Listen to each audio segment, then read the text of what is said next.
ఆవేశంగా నిర్ణయాలు తీసుకుంటారు, ఆనక వెనక్కి తగ్గుతారు, లేకపోతే కోర్టులే వెనక్కి తగ్గేలా చేస్తాయి. అసలు ట్రంప్ ఎందుకు ప్రజల దృష్టిలో అంతగా చులకనవుతున్నారు? సుంకాల విధింపు నుంచి హార్వర్డ్ వరకు ఎందుకు ఆయనకు ఎదురు దెబ్బలు తగులుతున్నాయి?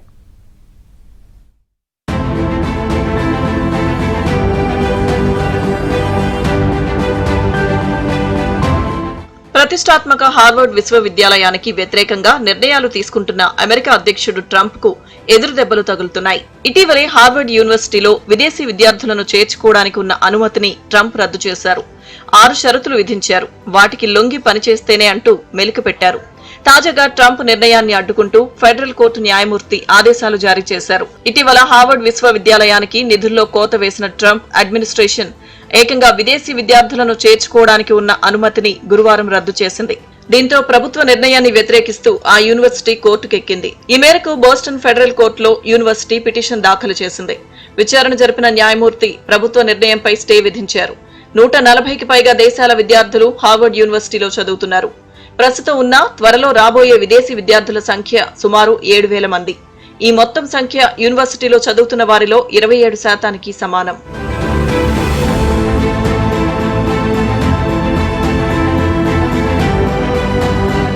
హార్వర్డ్ యూనివర్సిటీలో పాలన, పాఠ్యాంశాలు, సిబ్బంది, విద్యార్థుల భావజాలంను నియంత్రించాలనే ఎత్తుగడలు వేశారు డొనాల్డ్ ట్రంప్. లేకపోతే అంతు చూస్తానంటూ హెచ్చరించారు. అయితే ఈ పప్పులేమీ తమ దగ్గర ఉడకవంటూ తేల్చి చెప్పింది హార్వర్డ్ యూనివర్సిటీ. ట్రంప్ ఏకపక్ష నిర్ణయాలకు వ్యతిరేకంగా హార్వర్డ్ యూనివర్సిటీ కోర్టుకెక్కింది. He had engaged in discriminatory behavior against Jewish students. Of course, you had the former president of the university saying bullying and harassment depends on the context. You also had an encampment on Harvard Yard that we all saw play out before the cameras. The university failed to impose formal discipline on any students for this anti-Semitic conduct violations, including the occupation of a campus building and the disruption of classes with bullhorns. The president believes Harvard should apologize to its Jewish American students for allowing such egregious behavior. ఎవరు మాట వినకపోయినా బెదిరించడం Trump కు అలవాటుగా మారింది. మొన్నటికి మొన్న భారత్ లో plant పెట్టొద్దంటూ Apple company యజమానిని బెదిరించారు. మాట వినకపోవడంతో 26% సుంకాలు తప్పవంటూ హెచ్చరించారు. తాజాగా అమెరికాలో తయారీ కేంద్రాలు పెట్టాలని, లేకపోతే పన్నులు తప్పవంటూ శాంసంగ్ కంపెనీపై చెలరేగిపోయారు ట్రంప్. శాంసంగ్ అయినా ఇంకే సంస్థ అయినా తమ ఉత్పత్తులను అమెరికాలోనే తయారు చేయాలని, లేకపోతే టారిఫ్లను ఎదుర్కోవాల్సిందే అన్నారు. దక్షిణ కొరియాకు చెందిన శాంసంగ్ సంస్థ అమెరికా మార్కెట్లో నంబర్ 2 విక్రేతగా ఉంది. ప్రపంచవ్యాప్తంగా ఈ కంపెనీ ఏటా 220 మిలియన్ ఫోన్లను విక్రయిస్తుండగా ఇందులో 60% మొబైల్స్ ను వియత్నాంలో ఉత్పత్తి చేస్తుంది. ఇక్కడి నుంచే ఎక్కువగా అమెరికాకు ఎగుమతవుతున్నాయి. ఇకపై అమెరికా దిగుమతి చేసుకోబోదన్నట్లు మాట్లాడారు ట్రంప్. ప్లాంట్లు అమెరికాలో పెట్టకపోతే అంతే సంగతులంటూ వార్నింగ్ ఇచ్చారు.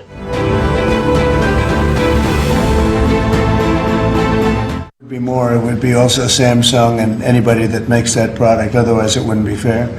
So anybody that makes that product, and that'll start on, I guess, the end of June, it'll come out. I think we have that appropriately done by the end of June. So if they make that product, now again, when they build their plant here, there's no tariff. So they're going to be building plants here, but I had an understanding with him that he wouldn't be doing this. He said he's going to India to build plants. I said, that's okay to go to India, but you're not going to sell into here without tariffs if you look at them, but they can do that. And, actually, as you know, Apple's coming in with $500 billion. So are the chip companies. We have all of the chip companies coming in, the biggest, $500 billion, $200 billion, $250 billion they're spending. But we're talking about the iPhone now, and, the iPhone, if they're going to sell it in America, I want it to be built in the United States. చైనాపై భారీ tariff విధించిన నేపథ్యంలో iPhone తయారీని భారత్ లో పెంచేందుకు Apple సన్నాహాలు చేస్తోంది. ఈ సమయంలో ట్రంప్ హెచ్చరికలు ప్రాధాన్యం సంతరించుకున్నాయి. తాజా పరిణామాలతో అమెరికా మార్కెట్లో యాపిల్ షేర్లు 2.6% దిగజారాయి. కంపెనీ సంపద $70 మిలియన్ మేర ఆవిరైంది. ట్రంప్ తీసుకుంటున్నటువంటి ప్రతి నిర్ణయం బెడిసి కొడుతుంది. ఉదాహరణకి ప్రస్తుతం హార్వర్డ్ విశ్వవిద్యాలయానికి సంబంధించి అక్కడ విదేశీ విద్యార్థుల మీద రకరకాల షరతులు విధిస్తా వాళ్ళకి సంబంధించిన వివరాలను తనకి ఇవ్వాలి, దానికి 72 గంటల సమయం అంటూ హార్వర్డ్ విశ్వవిద్యాలయం మీద విరుచుకుపడినటువంటి ట్రంప్ ధోరణికి ఫెడరల్ కోర్టు అమెరికాలో బ్రేక్ వేసింది. ఒక రకంగా చెప్పాలంటే ట్రంప్ అపహాస్యం పాలైనటువంటి సందర్భాలు ఎన్నో గత కొద్ది రోజుల్లోనే జరుగుతూ వస్తున్నాయి. ఉదాహరణకి చైనాతో సై అంటే సై అన్నాడు, చైనాతో పోటాపోటీగా టారిఫ్లు పెంచాడు. చైనా 125 టారిఫ్లు వేస్తే తను 145 వేసి కూర్చున్నాడు. ముందుగానే తను 145% టారిఫ్ చైనా మీద వేశాడు. చైనా పోటాపోటీగా ఎదురు డి అంటే డి అన్నట్లుగా 125 టారిఫ్స్ వేసింది, 125%. అయినా కానీ ఆఖరికి ట్రంపే ఒక మెట్టు దిగాల్సి వచ్చింది. ఒకటి కాదు, మెట్ల మీద మెట్లు దిగాడు. 2 నెలల క్రితం చైనాపై అనూహ్యంగా 145% పన్నులు విధించిన ట్రంప్ చర్చల తర్వాత వాటిని 30% తగ్గించారు. చైనా అరుదైన ఖనిజాల ఎగుమతిని ఆపేయడంతో దిగివచ్చారు. జెనీవా వేదికగా చైనా, అమెరికా ప్రతినిధుల బృందం చర్చల తర్వాత సుంకాలను తగ్గించారు.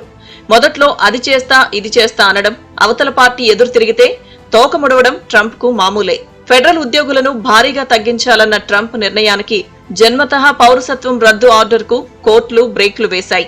అయినా ట్రంప్ గుణపాఠాలు నేర్చుకోకుండా ఇష్టానుసారం ప్రవర్తిస్తూ జనాల్లో నవ్వులు పాలవుతున్నారు.